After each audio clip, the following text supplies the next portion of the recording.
welcome to Owltv News. I'm Brooke White. And I'm Doug Stryker. Thanks for joining us.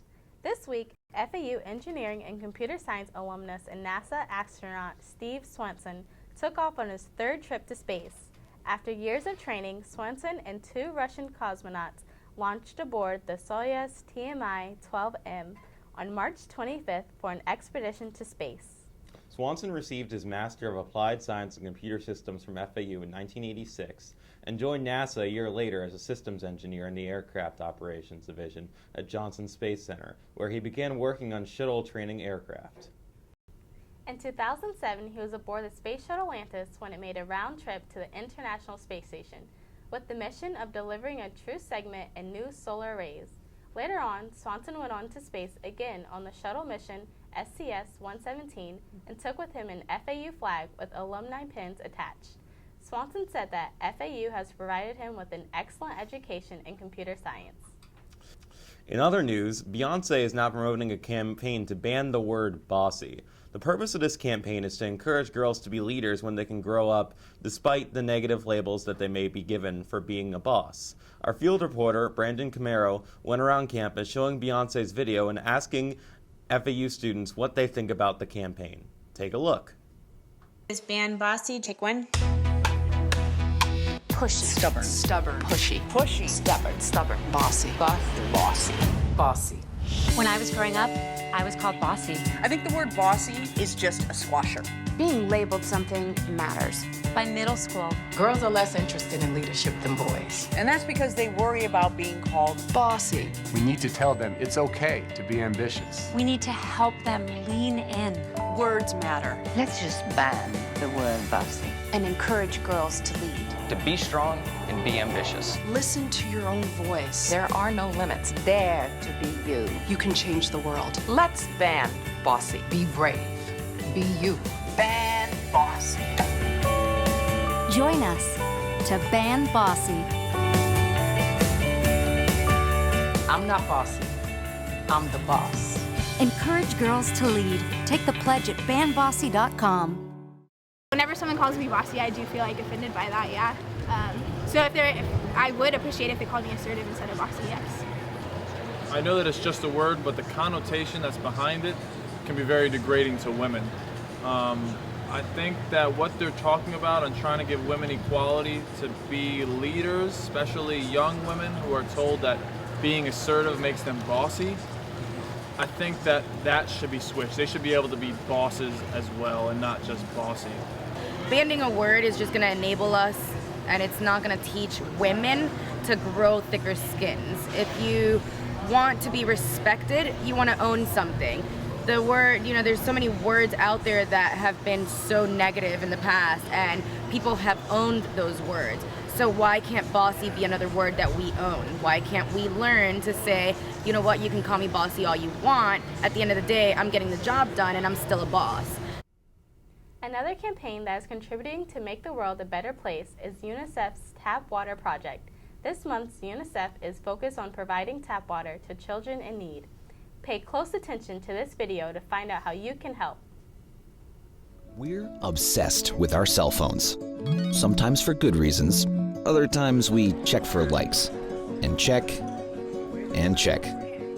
Or read intriguing articles about, well, never mind. And have you been out to dinner lately? We think we can't live without our phones. So why don't we use them to help provide something people actually can't live without? Clean water. At UNICEFTapProject.org, you can do just that. Give clean water to a child in need by taking a challenge to not touch your phone. The longer you go without your phone, the more you can help UNICEF provide clean water for children. In fact, 10 minutes can provide a child with clean water for a day, so every minute counts. Keep going.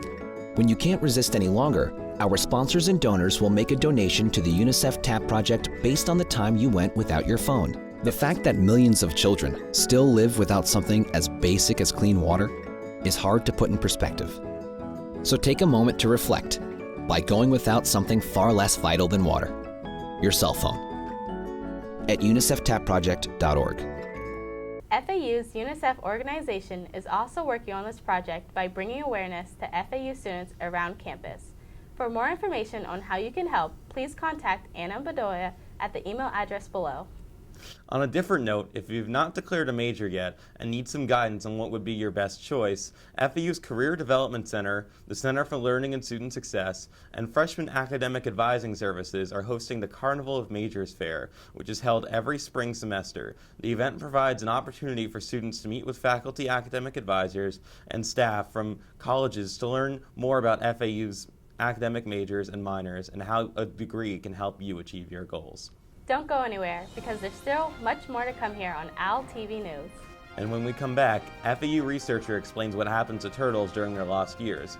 Also, learn more about the latest social media trends, and stay tuned to find out what's going on in the world of sports. We'll be right back.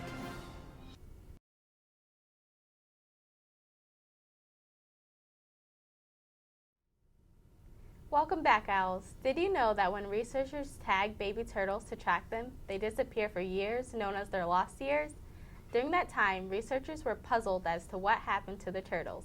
Now, FAU researcher Dr. Jeanette Weineken, along with Dr. Kate Mansfield, a co-investigator in the University of Central Florida, are the first to track the sea turtles during their lost years.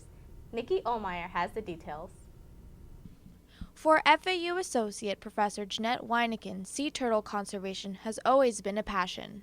She was determined to figure out the lost years, as they have been called, of young sea turtles and their journey across the Atlantic.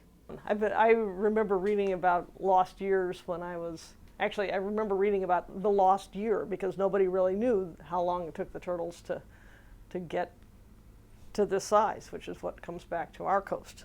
When her and colleague Kate Mansfield from the University of Central Florida met at a conservation conference, they decided to combine Weineken's anatomy expertise with Mansfield's satellite tracking expertise to create a tag tracking system unique to tiny loggerhead sea turtles. And so we had to figure out how to attach this tag to the top of a turtle shell in a way that didn't change the behavior of the turtles. These custom-made solar-powered tags were designed to help researchers effectively attach data-retrieving satellite rods to the small turtles. But because of their constant shell shedding, it was difficult to find materials that could help keep the tracker on for a longer period of time while also being safe. After trial and error, Mansfield and Weineken turned to a very unlikely source. I'll give you a hint. It has something to do with these. I'm going, gosh, there's got to be something that'll work with this shell, because it's really just like our fingernails. And she said, well, you've got a manicure. How about we try some of the manicure stuff? And I said, well, I don't even know what to try. But this is a good idea, because not only does a manicurist know how to stick things to nails, I know one. So I called her up and said, guess what? I have a question for you. And she says, okay, thinking it's going to be, what time is my appointment? And I said, you managed to keep nails on my husband. How do you do this? And so she says, oh, well, it's not like you. It's not like a manicure exactly. I use an acrylic base coat. And I'm going, tell me more, tell me more. From there, they tested a new acrylic-based material that manicurists use with success and decided that they were ready to release the baby sea turtles out into the wild. The results were better than they imagined. It revealed where in the Atlantic they traveled as well as how, via seaweed called sargassum, ideal for growth and constant nutrition. Even just discovering where they're going and how they're getting there, that route across the Atlantic is pretty darn cool. Next for Weineken and Mansfield is now trying to figure out how to attach the same tracking system on both green and leatherback sea turtles.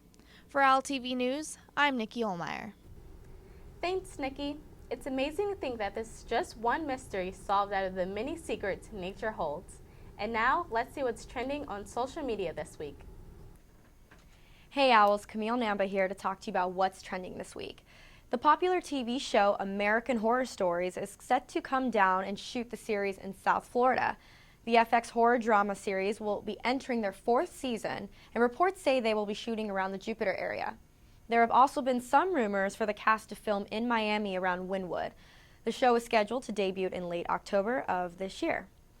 In other celebrity news, our favorite couple from That 70s Show, Mila Kunis and Ashton Kutcher, are expecting their first child together.